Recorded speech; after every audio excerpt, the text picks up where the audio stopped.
Je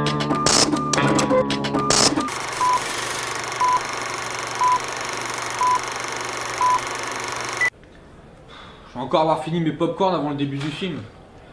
Ils sont chiants à foutre 30 minutes de bande-annonce et de pub avant chaque blockbuster, c'est fatigant. Pense pas à nous les fans qui attendons ça depuis un an ou plus quoi à chaque fois. T'es pas un fan toi? T'es venu voir Logan le jour de sa sortie mais t'es pas un fan, t'es venu genre au hasard quoi. Non mais remarque c'est bien, t'aurais pu plus mal tomber hein, donc je te félicite. Tu vois ça s'annonce génial hein, franchement. Juste dommage qu'on ait à se taper 30 minutes de pub. Vu qu'on en a encore pour, on va dire, un bon quart d'heure. Tu veux pas que je te briefe un peu sur ce que tu vas voir? Parce que j'ai peur que sinon tu sois un peu perdu. Je te fais un petit topo sur le film. Alors, Logan est un film de la saga X-Men et accessoirement le troisième à être centré sur le personnage de Wolverine. Après le terrible X-Men Origins Wolverine et le sympathique Wolverine le combat de l'immortel. D'ailleurs, c'est le réalisateur du combat de l'immortel, James Mangold, qui revient à la réalisation de Logan. On peut même dire que la fidélité sera mise à l'honneur dans ce film, puisqu'on y retrouvera également Patrick Stewart, qui reprendra son rôle de professeur Xavier pour la 6e fois, et surtout Hugh Jackman, que l'on verra reprendre celui de Wolverine pour la putain de 9e fois consécutive, ce qui, de ce que je sais, doit être un record dans l'histoire du cinéma. C'est justement là-dessus que se vend le film d'ailleurs, puisqu'il est censé être le dernier tour de piste de Hugh Jackman, avant qu'il ne raccroche ses bottes de mutant griffu. Un tour de piste que Jackman veut voir comme la conclusion de l'histoire de Wolverine, avec un film qui rendrait vraiment hommage au personnage autour duquel l'Australien a construit sa carrière. On peut même dire que l'acteur tient à bien faire les choses, puisqu'il aurait apparemment renoncé à une partie importante de son cachet d'acteur pour faire de ce film un rated R. C'est-à-dire un film interdit aux moins de 17 ans non accompagné aux États-Unis, par opposition aux blockbusters habituels qui sont plutôt destinés à des publics familiaux.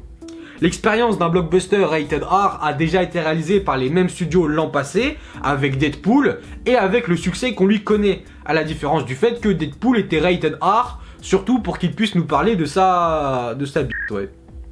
Ici, l'idée d'en faire un rated R va surtout servir à pouvoir montrer des scènes de violence assez crues, notamment celles impliquant des enfants, et on est toujours plus tatillon avec les scènes où les enfants sont montrés comme étant violents ou comme subissant des violences.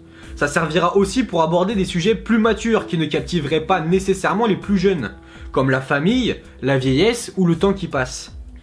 D'ailleurs, toute l'histoire va se construire autour de 3 personnages mutants représentant chacun 3 tranches d'âge bien distinctes, et de l'espèce de dynamique familiale qui va un peu se créer entre eux. L'idée est donc d'en faire un film plus intimiste et centré sur les rapports familiaux, comme le symbolise le fait qu'il soit sobrement appelé par le prénom de Wolverine, Logan.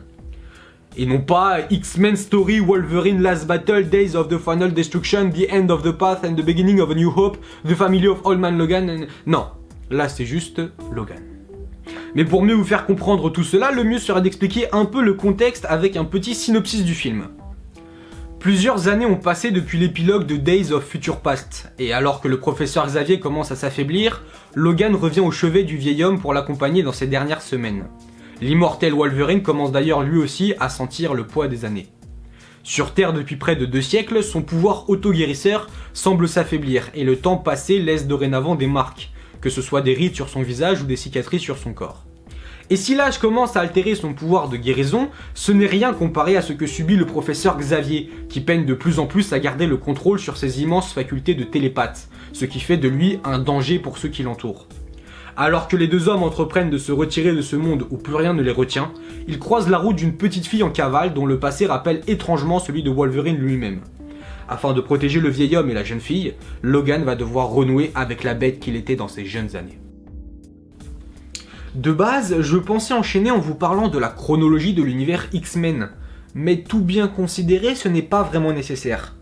À partir du moment où vous savez que Charles Xavier a un jour monté une école pour les mutants dont les professeurs étaient appelés X-Men, et que Wolverine, après avoir servi de cobaye à l'armée, avait fini par les rejoindre, bah voilà, c'est bon, à partir de là le film se suffit plus ou moins à lui-même, un peu comme l'ont déjà fait Deadpool et Légion. Ah, tu sais pas ce que c'est Légion ? Attends, je te le fais version rapide alors. Légion est une série diffusée depuis le 8 février 2017 sur la chaîne FX. Elle a été créée par Noah Hawley, ancien showrunner de la série Fargo, avec l'aide de Simon Kinberg au scénario et de Bryan Singer en tant que producteur exécutif, à savoir les deux hommes qui chapeautent un peu la saga des films X-Men au cinéma depuis des années. La série raconte l'histoire de David Haller, un jeune homme placé en hôpital psychiatrique après avoir été diagnostiqué schizophrène à l'adolescence. Après 5 années passées là-bas et un bon paquet de médicaments ingurgités, David s'est finalement fait à l'idée que ses hallucinations visuelles et auditives ne sont que le produit de son imagination. C'est alors qu'il fait la connaissance de Sid, une jeune femme qui refuse d'être touchée et qui lui fera prendre conscience que son cas est peut-être un peu plus compliqué qu'on veut le lui faire croire. Légion est donc la toute première série X-Men, mais ne semble pas reliée au film, préférant développer une histoire et un ton qui soient relativement indépendants du reste des productions X-Men. Elle se situe donc dans la continuité de la démarche adoptée par Deadpool l'an passé, et donc, comme on l'a vu, par Logan aujourd'hui. D'ailleurs, ça va commencer. Bon, j'ai encore 2-3 choses à dire sur les personnages de Légion et Logan, mais j'ai peur que ce soit des spoilers, voire même j'en suis sûr en fait. Du coup, c'est à toi de voir, soit t'es suffisamment téméraire et tu m'écoutes encore un peu, soit tu préfères fuir, et t'attends qu'on ait vu Logan et d'avancer un petit peu Légion pour que je t'explique tout ça. C'est à toi de voir. Dans tous les cas, n'hésite pas à partager tout ce qu'on a dit avec les gens autour de toi, je t'ai expliqué pourquoi c'était important. Laisse-moi ton avis sur mes explications et sur le film, et surtout assure-toi de prendre tes places pour la prochaine séance Day One. A plus.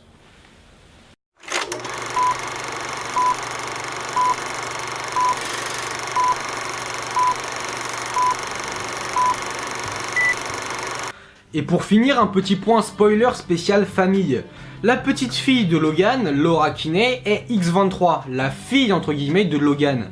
Ou plus exactement, une petite fille clonée à partir de son ADN. Après avoir été créée dans la série X-Men Evolution, elle a évolué dans les comics jusqu'à devenir l'actuel Wolverine. Pour ce qui est de David Haller, ou Légion, il est lui censé être le fils de Charles Xavier. Ceci dit, il n'est pas dit que les deux hommes se connaissent dans la série ou aient conscience du lien qui les unit, comme il n'est même pas dit que la série et les films partagent un univers commun. Du coup, peu de chance de voir James McAvoy ou Patrick Stewart interpréter le professeur dans la série.